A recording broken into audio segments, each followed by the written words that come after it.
Vamos a continuar yendo en los pasos del Señor Jesús, siguiendo los pasos de Jesús a través del libro de Marcos. A ver si lo encuentro aquí. Así que la semana pasada, bueno, hace 2 semanas, cuando vimos el capítulo 2, o el final del capítulo 2, el Señor Jesús pues lidió con los fariseos, si os acordáis. Criticaron a los discípulos por estar comiendo trigo, lo que encontraban de trigo de lo que había al lado de la carretera, pues tomaban y comían y lo hacían incluso en el día de reposo, el día, pues el sábado, para ellos, cuando Dios había mandado no trabajar. Bueno, los fariseos, jugando con las definiciones, decían que recoger trigo para comer era trabajar, algo que estaba prohibido en el día de reposo, que cualquier persona con un pelín de cabeza pues entiende, ¿no?, que no es eso lo que estaba diciendo Dios del trabajo. Dios no estaba hablando de pues coger de algo cuando había comida, y Jesús lo usó como oportunidad para enseñar: oye, os habéis convertido en legalistas o en ritualistas, porque estáis mirando la letra de la Biblia y llevándola más allá de su intención, y no estáis entendiendo el porqué. ¿Qué es el mandamiento de Dios? ¿Qué es lo que Él realmente quería? Que era un día de reposo, un día para descansar del trabajo, no un día para seguir pautas muy específicas como habían mandado los fariseos. Bueno, ya empezó entonces con ellos. En el capítulo 3 hoy vamos a ver pues más confrontaciones entre Jesús y los religiosos de su día. Jesús era pues casi antirreligioso, o sea, él iba en contra de la religión de su día. Y vais a ver otra vez pues más veces que se enfrenta contra los fariseos. Bueno, el versículo 1, tenemos aquí, leemos, dice: otra vez Jesús entró en la sinagoga. Bien, que es lo que solía hacer, enseñar. Y había allí un hombre que tenía seca una mano. Bien, bueno, yo lo leo y pienso un poco en el hermano Guiller de la iglesia, ¿no? No podía usar la mano, quizás de su niñez, quizás de un accidente o algo así, pero pues no podía usar una mano. Versículo 2, y le acechaban para ver si en el día del reposo le sanaría, a fin de poder acusarle. ¿Quiénes son estos que le acechaban? Pues los fariseos, bien, los que habían estado en contra de Jesús el capítulo anterior. Querían ver si Jesús sanaba a este hombre en el día de reposo. Que, otra vez, en el Antiguo Testamento decía no trabajar el día de reposo, ¿no? El sábado, que era. Y un doctor que trabaje, pues está trabajando.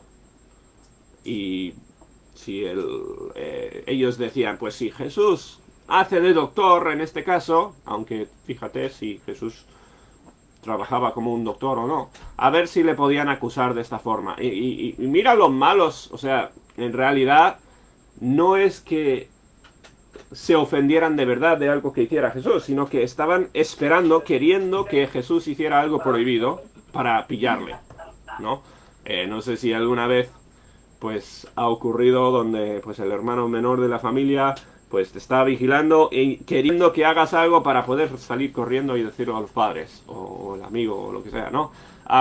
Pues están ahí queriendo pillar a Jesús. Dice el 3. Entonces dijo al hombre que tenía la mano seca, Jesús le dice: levántate y ponte en medio. Vente al frente para que te vean. Y les dijo: ¿es lícito en los días de reposo hacer bien o hacer mal? ¿Salvar la vida o quitarla? Jesús les hace una pregunta, pues, perceptiva. El día de reposo lo creó Dios para hacer el bien o para el bien de las personas o el mal de las personas. Salvar la vida, dice, o quitarla. Si hubiesen 2 casos, este hombre no estaba a punto de morir, ¿no? Pero si fuese el caso de que tenías la opción de salvar una vida o quitar una vida, ¿cuál de esos sería la opción en el día de reposo? Les pregunta. Pero ellos callaban. Entonces, mirándoles alrededor con enojo, aquí se apasionó Jesús. ¿no? Porque eran hipócritas.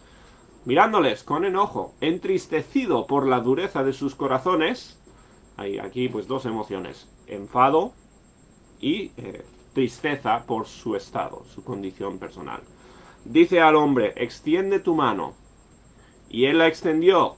Un hombre con la mano seca, pues no podía extender la mano. Jesús le dijo, extiéndela, y la mano fue restaurada sana. O sea, Jesús le hizo un milagro, le restauró el poder utilizar esa mano. Hizo un milagro en el día de reposo, ¿no? Fíjate si esto va en contra de lo que Dios quería con el no trabajaréis. No, evidentemente no. Jesús no está yendo en contra de lo que había dicho Dios. Bueno, versículo 6. Y salidos los fariseos, tomaron consejo con los herodianos contra él para destruirle.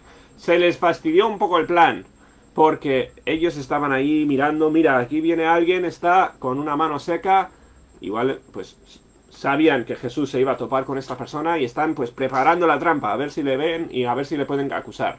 ¿Y qué hace Jesús? Pues, se anticipó a su trampa, les dice, oye, es obvio que está mejor hacer el bien que el mal. O sea, es obvio que esto es lo que Dios querría en el día de reposo.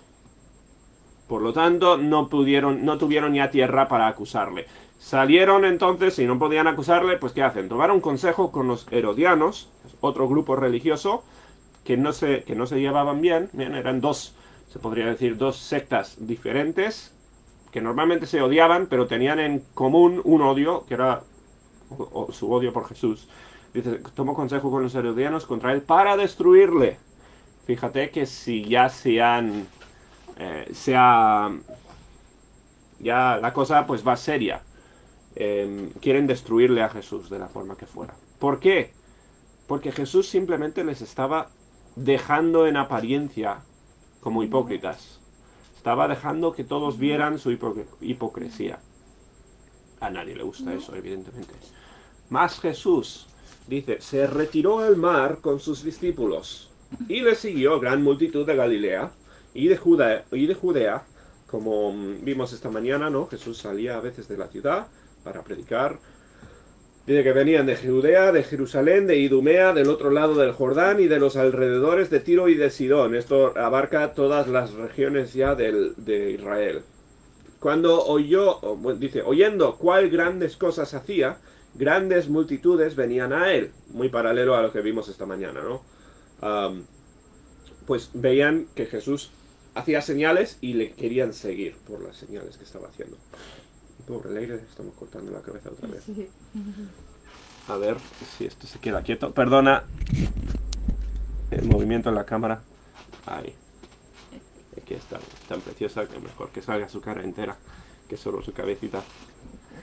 ¿Dónde estábamos? Oyendo cuál grandes cosas hacía, pues venían muchos a oírle. Dice el 9, y dijo a sus discípulos que le tuviesen siempre lista la barca a causa del gentío para que no le oprimiesen.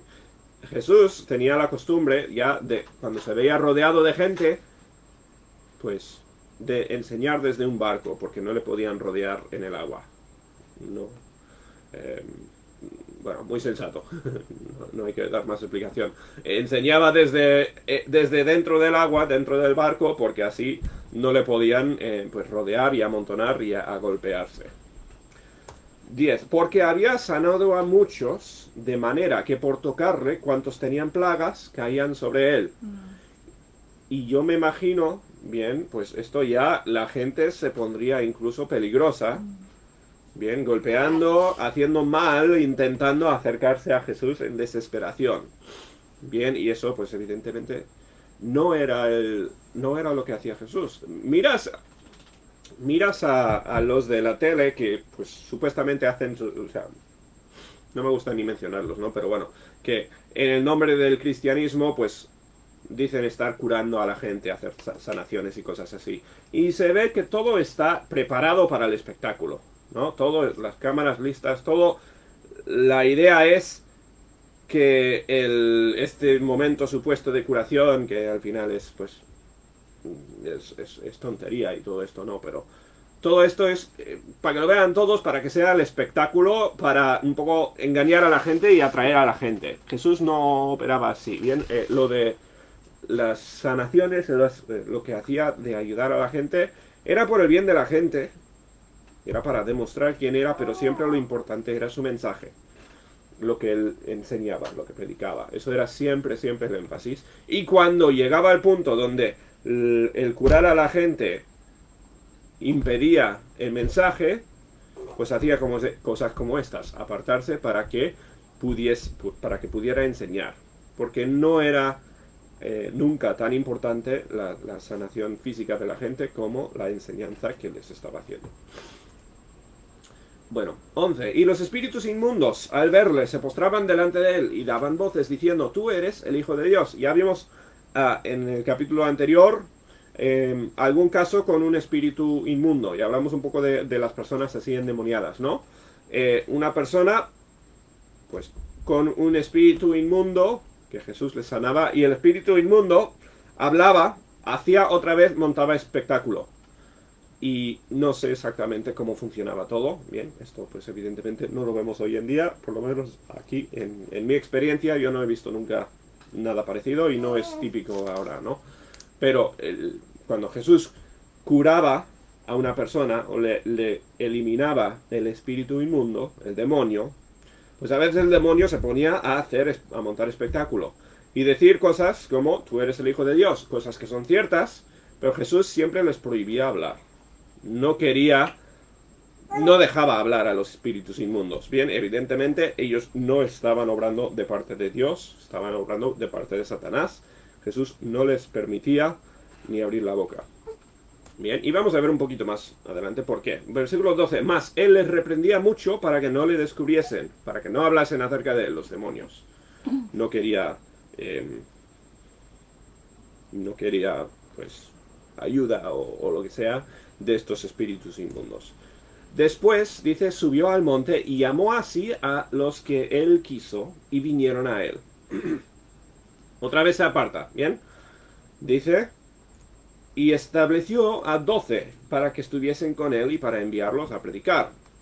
Ahora, se habla mucho de los 12 discípulos, ¿no? Son muy famosos y evidentemente pues se establecieron como personas muy famosas en la Biblia. Salud.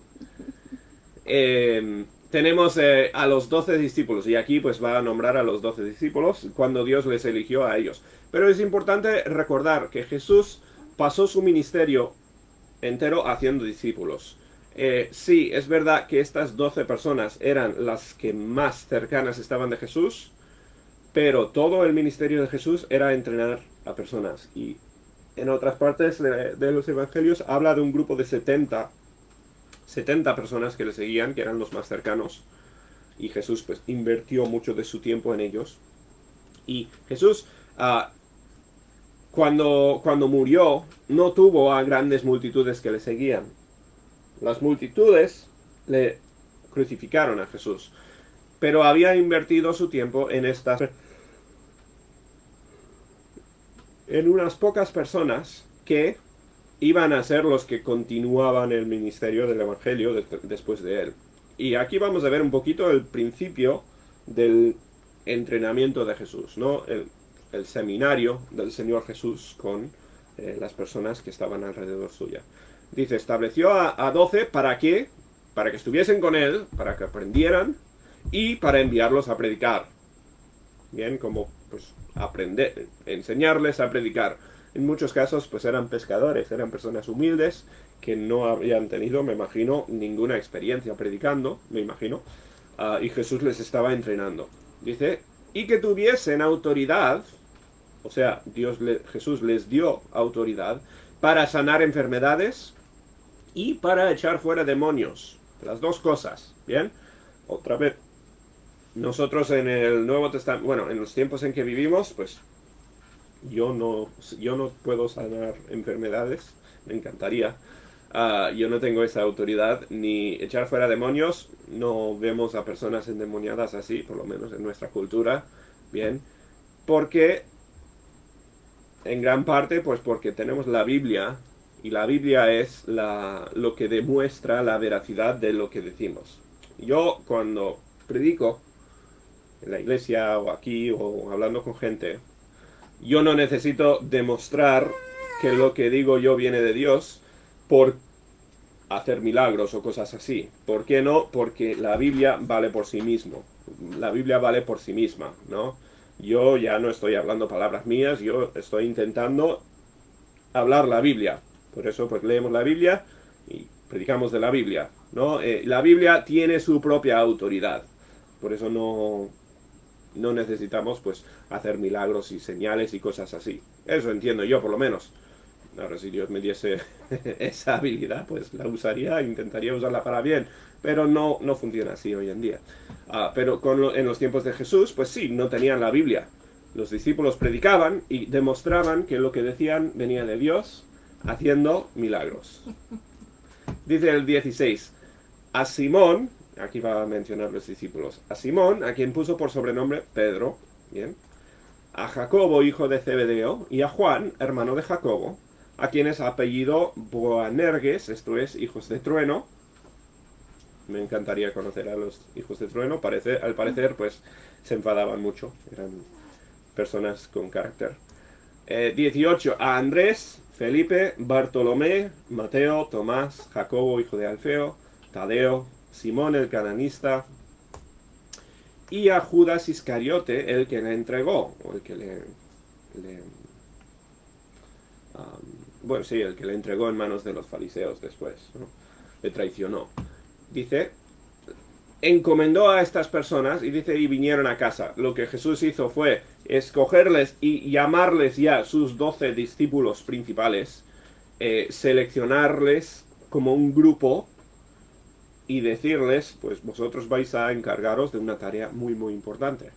Y quizás lo más importante del ministerio de Jesús fue esto lo que hizo con los discípulos. Porque él predicó y ayudó a mucha gente, pero solo durante la generación en que estaba Jesús vivo, ¿no? Jesús estuvo 3 años ministrando en la tierra. Después de esos 3 años Jesús se fue y todo el evangelio pues se quedó en manos humanas, humanamente hablando, de los discípulos. Y lo que Jesús hizo fue usar muchísimo de su tiempo preparando a estos discípulos para que siguiesen predicando el evangelio. Eso fue quizás lo principal que hizo Jesús estando aquí en la tierra.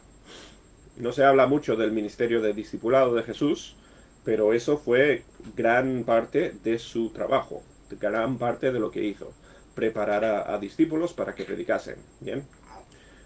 Por eso, cuando habla de la gran comisión, más adelante Jesús no les dice ir y predicar y sanar gente y ya está. Les dice a los discípulos, ir y hacer discípulos, porque eso fue el ministerio de Jesús. No simplemente predicar, sino convertir a personas en discípulos, en seguidores de Jesús, que después predicarían ellos mismos también.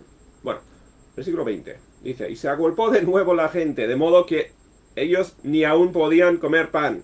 Bueno, volvemos a la multitud, ¿no? En una pausa para los discípulos, pero otra vez dice que la gente se amontonaba, no les dejaba, en este caso pues dice, ni poder comer pan. A veces hay tanto que hacer, ¿no? Que pues no hay tiempo ni para comer. Y aquí pues es lo que está pasando. La gente se está alborotando por ver lo que Jesús hace. Más que nada pues sus milagros. Dice, cuando lo oyeron los suyos, estos son los que querían a Jesús, ¿bien? De su familia o los que más cercanos eran de él. Dice, vinieron para prenderle porque decían está fuera de sí. Ojo que Jesús es el Hijo de Dios, ¿no? Hay que tener mucha, ¿cómo decir? Hay que tener mucho cuidado con intentar reprenderle a Jesús de esta forma. Pero lo curioso, ¿no? Es que Jesús... Hay que ser valiente, sí.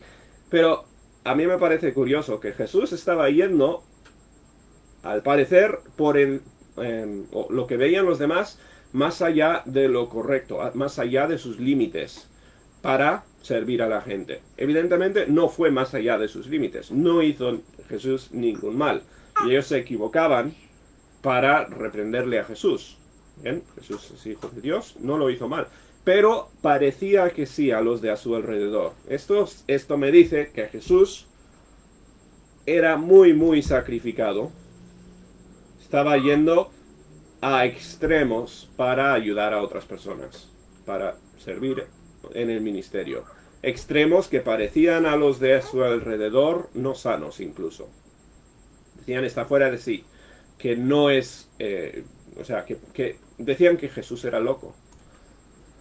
Dice el 22, pero los escribas que habían venido de Jerusalén decían que tenía a Belcebú y que por el príncipe de los demonios echaba fuera a los demonios. Ahora, esto es una acusación muy fuerte, muy curiosa. Una cosa es el versículo 21, cuando le decían, Jesús, te estás pasando y no estás tomando tiempo para comer, estás dejando que el ministerio te ahogue. Eso es una cosa. Y otra cosa es lo que decían los escribas, los religiosos, que Jesús estaba haciendo tanto que no podía tener esas fuerzas, humanamente hablando, sino que lo estaba haciendo con la ayuda de Satanás.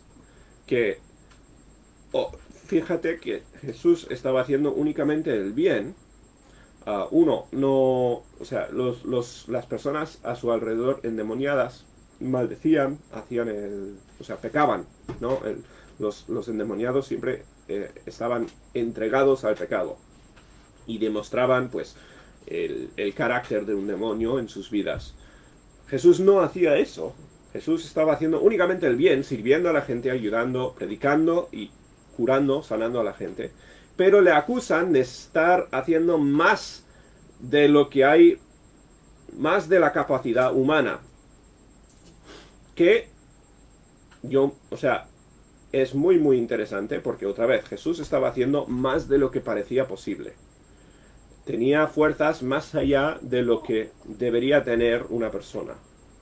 Y la gente lo decía. Unos cuantos, los cercanos a él, decían, está fuera de sí, está loco, ha perdido la cabeza. Que no era cierto, evidentemente, ¿no?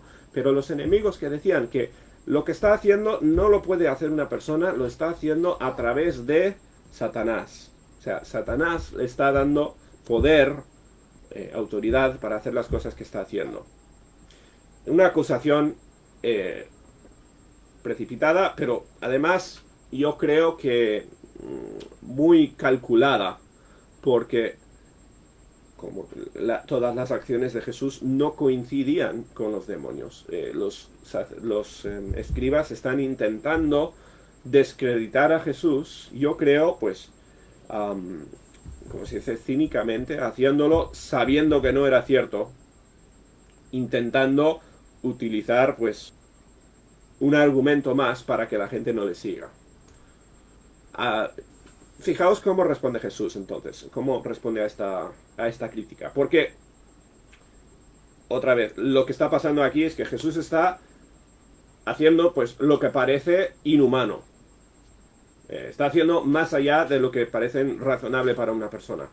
Y dice, y habiéndoles llamado, les decía, en parábolas, o sea, les va a dar ahora una parábola, ¿cómo puede Satanás echar fuera a Satanás? Y lo que está diciendo es que, ¿cómo puedo ser siervo de Satanás si estoy luchando contra Satanás? ¿No? Todo lo que hacía era en contra de Satanás. Era ayudar a la gente, curar a enfermos y echar fuera a demonios y predicar el evangelio. Todo lo que hacía iba en contra de Satanás. ¿Cómo puede entonces Satanás echar fuera a Satanás? Dice, y aquí tiene la parábola, si un reino está dividido contra sí mismo, tal reino no puede permanecer. Ha ocurrido un montón de veces en la historia, ¿no? Un reino, para permanecer y para crecer y hacer, para sustentarse, para aguantar, tiene que estar unido. ¿Bien? Si se divide, pues evidentemente ya no puede ser un reino. Se deshace. Y los reinos pues se han deshecho a lo largo de todos los años de la historia, cuando se han dividido. Dice, si una casa está dividida contra sí misma, tal casa no puede permanecer. ¿Cuántas familias has visto que se han dividido también, por la causa que fuera, pero que se destruye la familia por culpa de personas divididas.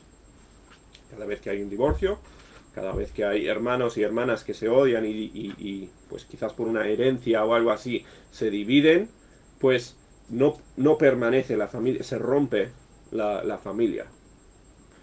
Dice, tal casa no puede permanecer.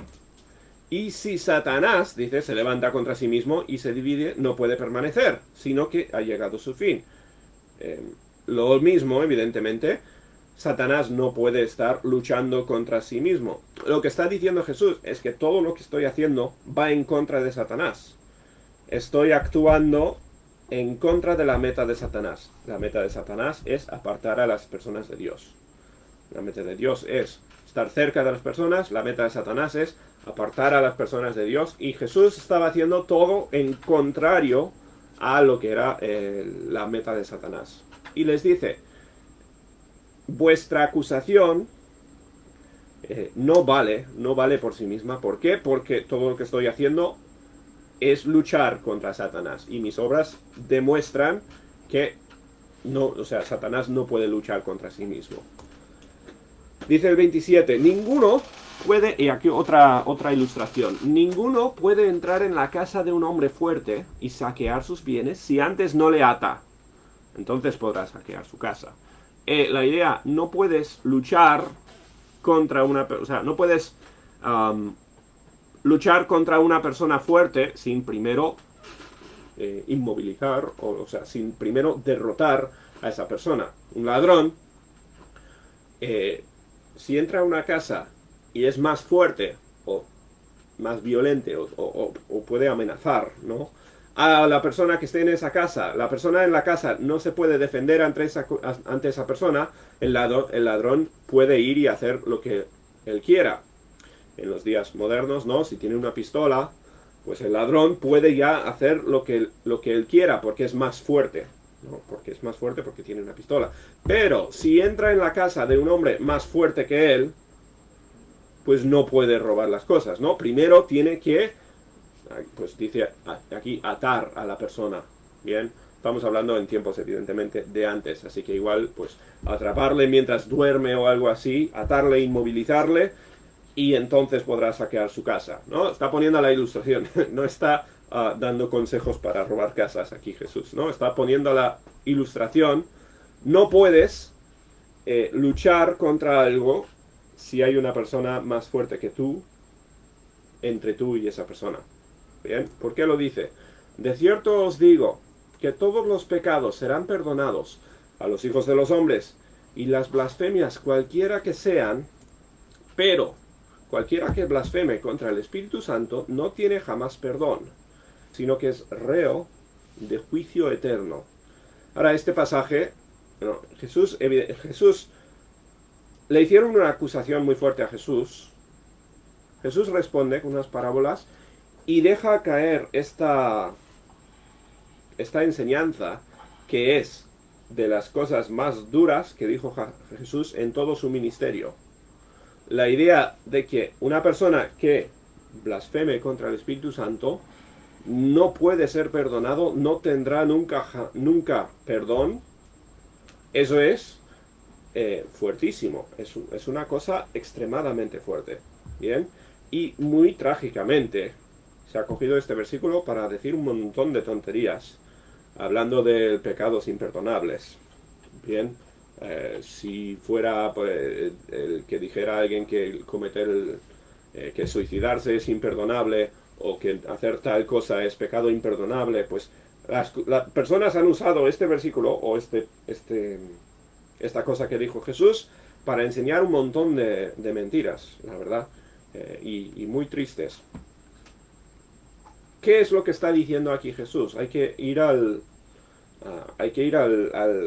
contexto, hay que ir a ver qué es lo que está pasando aquí para entender, pues, cuál es la advertencia aquí de Jesús, porque esto es una advertencia pues, extremadamente seria, ¿no?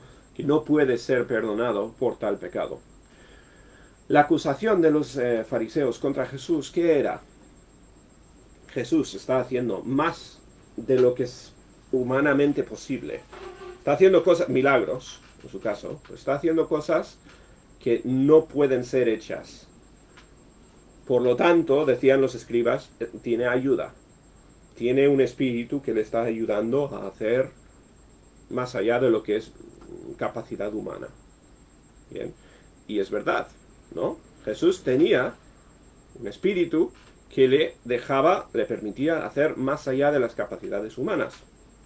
Tú y yo también tenemos un espíritu dentro de nosotros que nos da las fuerzas para ir más allá de nuestras capacidades humanas, ¿no? Ese espíritu es ¿quién? Ese espíritu es el Espíritu Santo. Todo hijo de Dios, toda persona creyente, tiene el Espíritu Santo. El Espíritu Santo es el que empodera a las personas para servir a Dios, para hacer cosas imposibles para los humanos. ¿Bien? Eso lo entendemos, ¿no? Jesús estaba obrando, por lo tanto, en el Espíritu Santo. Y los fariseos le acusaron a Jesús de ser endemoniado y estaban diciendo que el Espíritu Santo que tenía dentro de él, pues era demonio. Era Satanás. Estaban yendo y intencionadamente, esto no era que estaban engañados.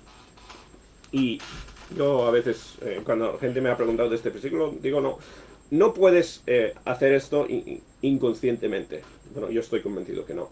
No puedes, sin querer, cometer el pecado imperdonable y como cerrarte las puertas del cielo o algo así. No es así. Los escribas, sabiendo que decían mentira, intentaron engañar a la gente. O sea, Jesús está predicando, Jesús está dando el evangelio. Los fariseos están intentando engañar y decir que lo que hace Jesús a través del Espíritu Santo lo está haciendo Satanás. Lo que estaban haciendo era blasfemar. La palabra blasfemar es hablar mal de, bien, es profanar, la idea de hablar mal de, no es muy complicado, de una cosa pues buena, una cosa santa en este caso. Y estaban hablando mal de el que le daba poder al Señor Jesús, que era el Espíritu Santo, igual que el que nos da poder a nosotros. Y lo estaban haciendo intencionadamente. O sea, estaban ellos, a propósito, luchando contra el ministerio de Jesús, por extensión, más adelante, ¿no? El ministerio de todos los que llevan dentro el Espíritu Santo. Y lo estaban haciendo a propósito y estaban llamando al Espíritu Santo, pues, Satanás, un demonio.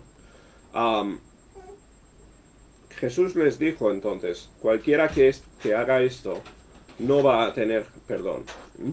Yo no sé si Jesús, bueno, yo no creo que Jesús estaba diciendo, vosotros nunca podéis ser perdonados. No creo que es el caso. Si lo hicieron sabiendo que Jesús era el Mesías, si lo hicieron sabiendo que Jesús era quien decía ser y estaba obrando de parte de Dios, y habiendo rechazado el mensaje de Jesús, estaban yendo en contra de Jesús, puede ser que sí, que hablara de ellos, pero no necesariamente es el caso, ¿no?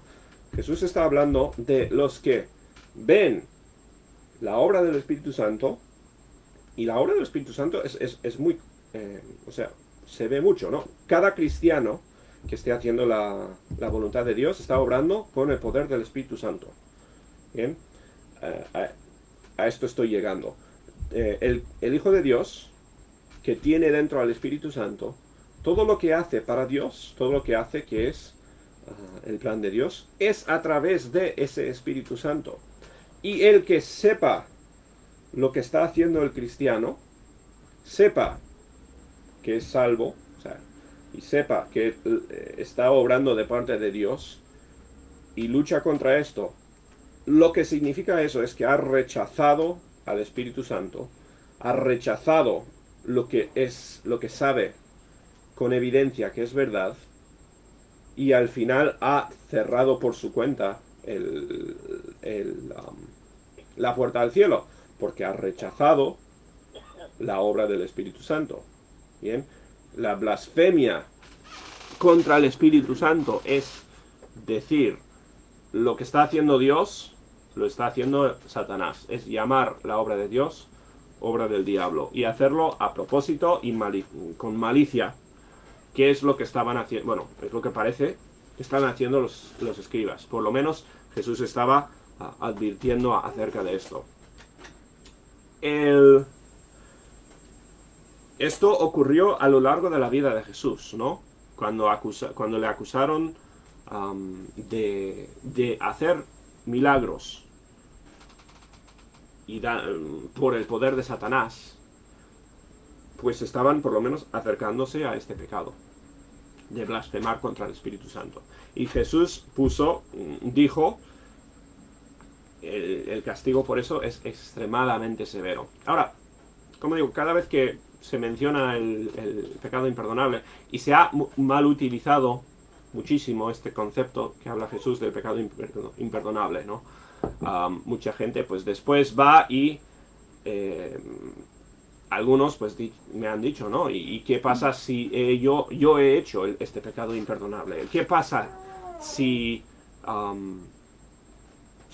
yo no tengo perdón? Si no hay opción para mí de perdón o algo así. Jesús no lo está dirigiendo hacia las personas que quieren ser salvas. Jesús no lo está... esta enseñanza no es para personas que quieren ser salvas, porque no hay persona en la historia del mundo que Dios no le dé perdón si le pide perdón a Dios.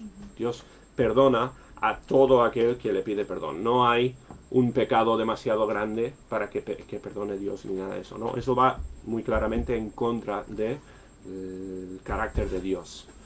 De eso no está hablando. No tiene que preocuparse nadie, por lo tanto, de haber inconscientemente o antes en su vida antes de ser salvo o algo así, haber cometido el pecado de la blasfemia contra el Espíritu Santo. Porque, como digo, ninguna persona que se arrepiente de su pecado es negada el arrepentimiento, negada el perdón. Bien, Jesús lo que está diciendo aquí es: el que comete esto está obrando sabiendo la verdad y rechazándola. O sea, está actuando en contra de lo evidente, lo que sabe que es cierto, y en esencia lo que ha hecho es rechazar el cielo. Y no va a ser perdonado nunca, porque lo ha visto y lo ha rechazado. Bien, es una cosa extremadamente, es una advertencia muy seria, evidentemente, pero no es algo que deberíamos tomarlo para preguntarnos, en este caso, si lo hemos hecho nosotros. Porque si te estás haciendo la pregunta, ya estás demostrando el que quieres perdón, ¿no? Y eso, como digo, Dios no lo niega absolutamente a nadie. Lo que sí es para el cristiano no estoy buscando la palabra. Lo que es empoderar al cristiano que está obrando a través del Espíritu Santo, diciendo: lo que tú haces es obra de Dios y nadie puede luchar contra esto. Este pasaje debería animar al que tiene al Espíritu Santo para que sepa que nadie puede luchar contra el Espíritu Santo. Nadie puede ganar contra el Espíritu Santo. Si tú estás predicando el Evangelio, si tú estás haciendo la voluntad de Dios, buscando su plan para tu vida, cumpliendo ese plan, nadie puede vencer contra ti. Bien, el que blasfeme contra el Espíritu Santo, el que rechace lo que está haciendo el Espíritu Santo, nunca va a poder ganar. Entonces, un pasaje, bueno, como digo, un pasaje que se ha malinterpretado muchísimo. La gente ha intentado usar esto para decir cosas que no dice. Pero bueno, lo que está diciendo es bastante sencillo. La gente está acusando a Jesús, diciendo que las obras buenas que él está haciendo, a través de Dios, no a través del Espíritu Santo, las está haciendo Satanás. Y lo están haciendo acusándole, sabiendo que mienten, sabiendo que no es verdad, no son personas engañadas. dice, bueno, continuamos. Porque ellos habían dicho, tenía espíritu inmundo, ¿no? Habían acusado a Jesús de que en vez del Espíritu Santo tenían a un espíritu inmundo, algo así. Más adelante, no, Jesús explicaría a los discípulos lo que es el Espíritu Santo. Explicaría que después de que se fuera él, el Espíritu Santo habitaría dentro de ellos y todo esto tendría mucho más sentido. ¿Bien? Yo me imagino que no tenían muy claro el concepto del Espíritu Santo hasta este punto. Jesús estaba hablando más hacia el futuro que para este momento. Por eso yo no estoy convencido de que Jesús estaba diciendo con eso que esos escribas habían cometido ese pecado. No lo sé, no estoy tan convencido de ello. Bien, pero lo que está hablando es, lo que está explicando es que el cristiano que obra, lo obra con la ayuda de Dios y no hay que jugar con ello. Esta mañana estábamos hablando en el culto por la mañana de los que obran diciendo que obran de parte de Dios, ¿no? Las sectas y cosas así que utilizan la Biblia y utilizan el nombre de Jesús para hacer maldades, que tristemente ocurre mucho en diferentes partes del mundo. Ha ocurrido desde el libro de Hechos, ha ocurrido desde siempre. Personas que dicen estar obrando de parte del Espíritu Santo y no lo están haciendo.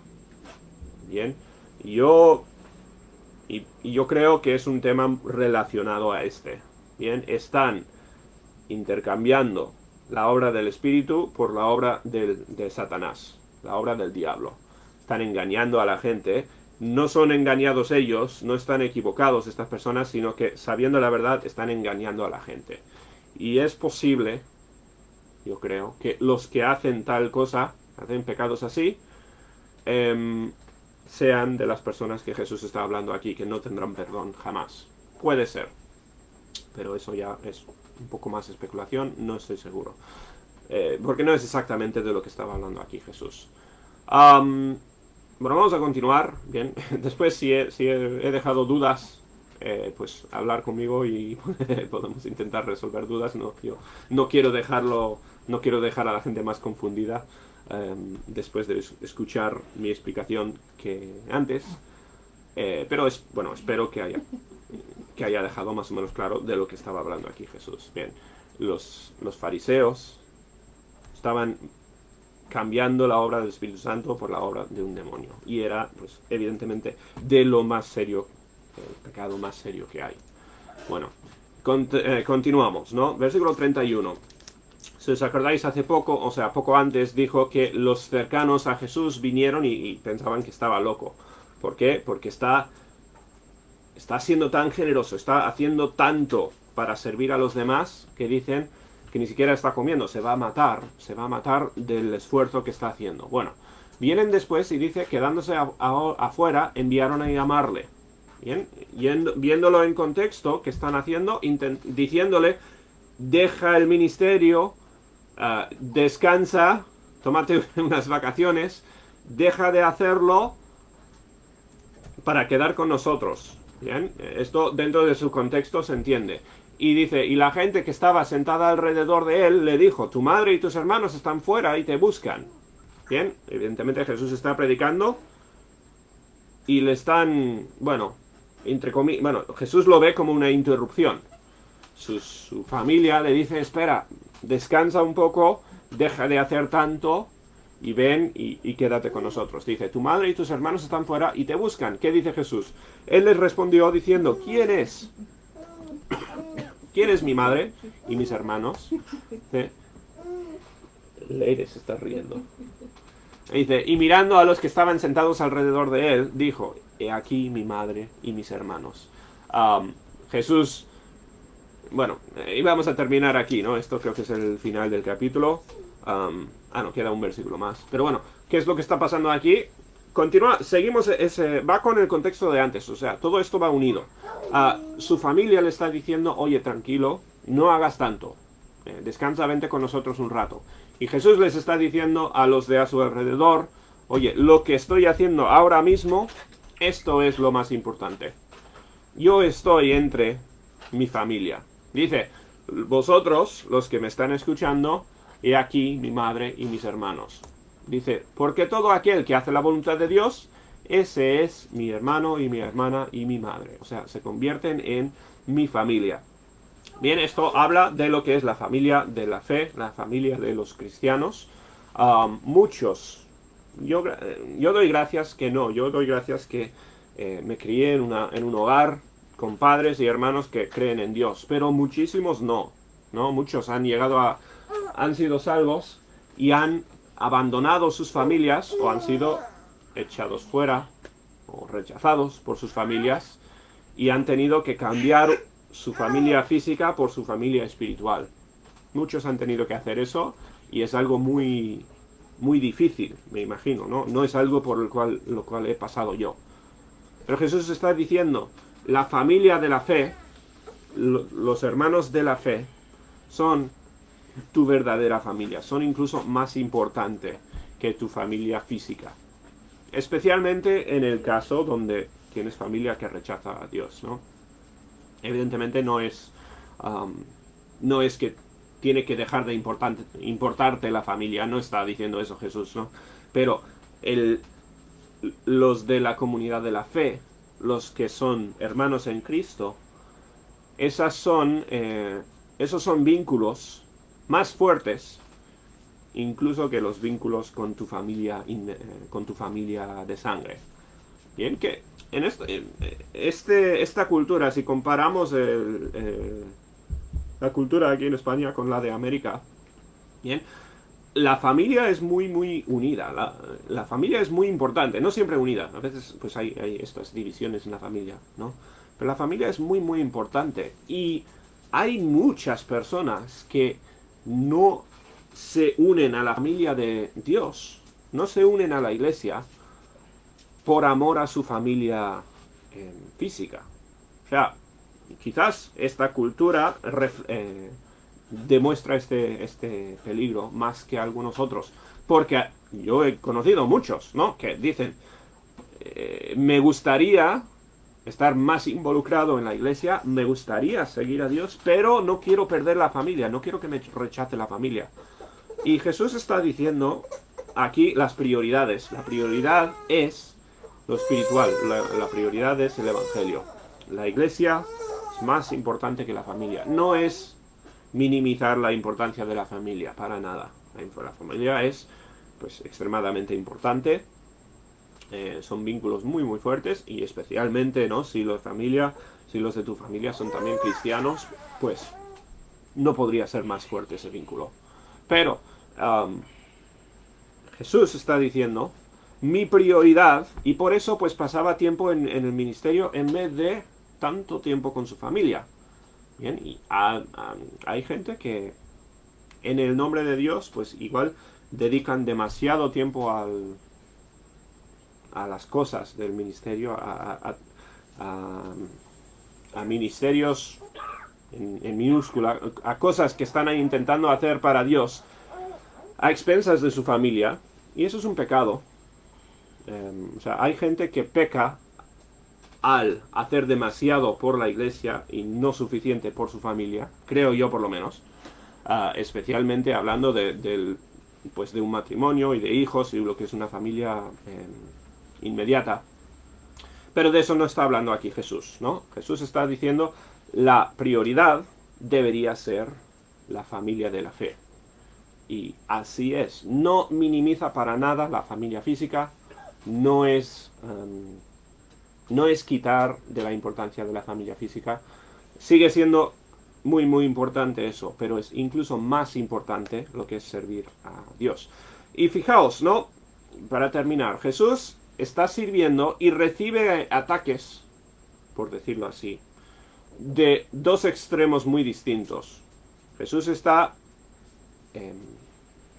metido en el ministerio y es criticado por los fariseos o por los escribas diciendo que él está obrando de parte de Satanás, blasfemando al Espíritu Santo, ¿no? Lo que le dicen, y es también, por no decir atacado, pues distraído por su familia, los que le quieren.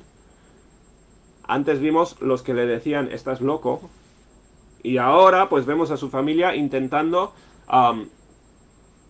quitarle un poquito de su ministerio, pasar tiempo con él. Así por lo menos es como entiendo yo este pasaje, ¿no? Por el contexto. Están intentando que frene un poquito lo que está haciendo en el ministerio para estar con ellos.